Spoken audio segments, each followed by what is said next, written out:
여러분들 안녕하세요. 성실한TV 연면석 회계사입니다. 국민들의 울분이 네이버 실검 운동으로 표출되고 있습니다. 주택에 있는 유주택자들은 세금 폭탄에 힘들고, 무주택자들은 하늘 높은 줄 모르고 치솟고 있는 주택 가격에 힘들고, 더군다나 대출도 안 나와서 부동산 정책에 대한 불만이 하늘을 찌르고 있습니다. 22번째나 부동산 대책을 발표했지만 부동산 정책을 만든 건지, 부동산 정치를 하는 건지, 가진 자 못 가진 자 네 편 내 편 편가르기를 하고 있는 건 아닌가, 그런 생각이 좀 듭니다. 이번에도 진위를 알 수 없는 황당한 말실수가 이슈가 됐었죠. 100분 동안 그렇게 이번 정책이 근본적인 처방이 됐다, 부동산 원칙을 확립했다 라고 말씀하셨으면서 방송이 끝나자마자 그렇게도 안 떨어질 겁니다. 이 부동산이 뭐 이렇게 말씀하셨는데 도대체 뭐가 진심인 건지 이에 화난 시민들이 거리로 나섰습니다. 지금 우리가 겪고 있는 이런 갈등은 사실 우리나라만 있었던 건 아닙니다. 1978년 미국 캘리포니아에서는 지금 우리와 비슷한 그런 상황이 있었습니다. 당시는 미국의 39대 대통령 지미 카터 행정부 시절이었는데, 베트남 전쟁 이후에 물가가 큰 폭으로 오르고 실업률도 크게 상승한 이른바 스태그플레이션을 겪고 있었습니다. 그런데 이 캘리포니아 주 정부에서 부동산 재산세를 강화하는, 특히 주택에 대한 재산세를 강화하는 이런 법을 시행했었습니다. 그래서 그 해 다른 주에 비해 무려 52%나 많은 재산세를 내야 되는 상황이 되었습니다. 화가 난 주민들은 이 조세 저항 운동의 일환으로 주민발의 13이라는 법안을 만들어서 통과시켰습니다. 그 내용은 기존의 재산세는 재산 시가의 3.2%의 세율로 부과됐었는데, 이 3.2%를 1%로 낮추고 이 세율을 올리려면 주민의 3분의 2 이상의 동의를 얻어야 된다 라는 법을 만들었죠. 이제 재산세 고지서 많이 받아보셨을 겁니다. 서울 같은 경우에는 작년에 비해 30% 이상 인상되는 재산세 고지서를 받았다고, 1주택자들은 보유세 부담이 늘어나지 않을 거다라고 했지만 결과는 이 공시지가가 인상되는 바람에 재산세도 당연히 그에 맞게 오른 결과가 되었습니다. 재산세도 오르고 종부세도 계속 강화되고 있잖아요. 근데 종부세가 갖고 있는 가장 큰 문제가 있습니다.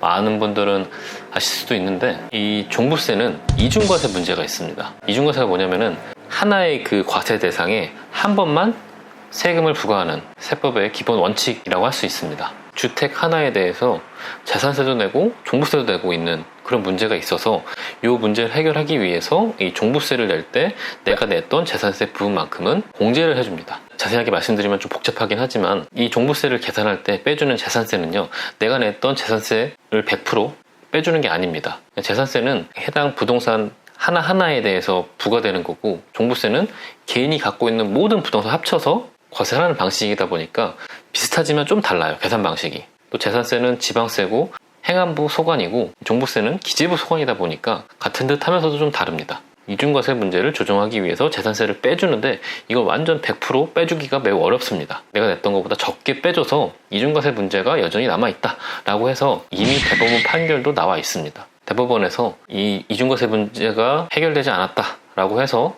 납세자의 손을 들어준 판결이 있음에도 불구하고 아직까지도 정부에서는 이걸 고치지 않고 있습니다.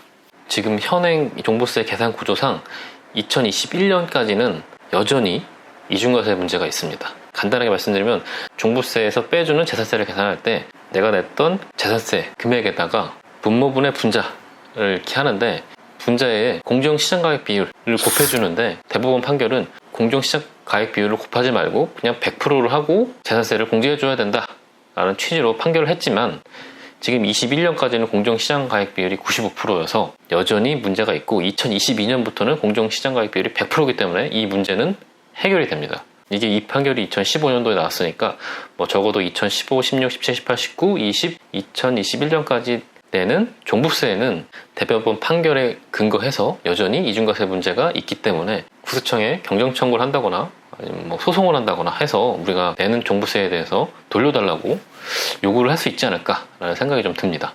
내가 부담하는 종부세 금액이 크면 클수록 이중과세 문제가 더 커집니다. 이 종부세 이중과세 문제에 대해서 소송도 많이 지금 제기되고 있어서 어떤 판결이 나올지 좀 지켜보긴 해야겠지만, 정말 이론적으로 이중과세 문제가 여전히 남아있다 하는 건 변함이 없습니다. 아직 정부에서 이 대법원 판결에 맞게 법을 수정하지 않았기 때문입니다. 오늘 제가 드리고 싶은 말씀은, 이 종부세가 강화되면 강화될수록 이중과세 문제는 점점 더 커지는 거다. 그래서 이 이중과세를 조정해 달라고 정부에 요청을 해야 된다. 지금 이 상황에서는 정말 모두가 피해자가 아닌가. 하루빨리 집값이 안정화되길 바라면서요. 오늘 영상 여기까지고요. 저는 또 다음 영상에서 뵙겠습니다.